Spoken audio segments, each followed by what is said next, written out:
ሰውዬ ከየት ነው ግን ፈንቅሎ የሚያወጣችሁ? ተናግሬያለሁ።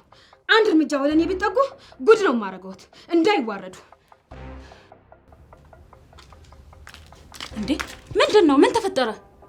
እንዴ ሰላም ነሽ?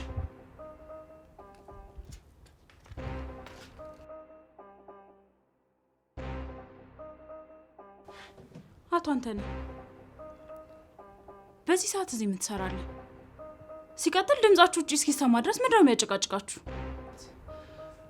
አይ ትንሽ አለመግባባት ነገር ተፈጥሮ ነው። የምን አለመግባባት ነው የምታወራው? አንተ ቅሌታም ሰውዬ! አይነ ባይን ልትክደኝ ያምርሃል?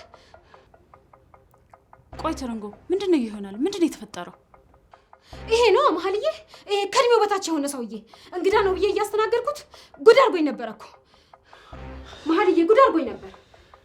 በሉ አሁን ትልቅ አለመግባባት ሳይፈጠር አይቀርም። ስለዚህ ሳልቀል ወደ ቤቴ ልሂድ።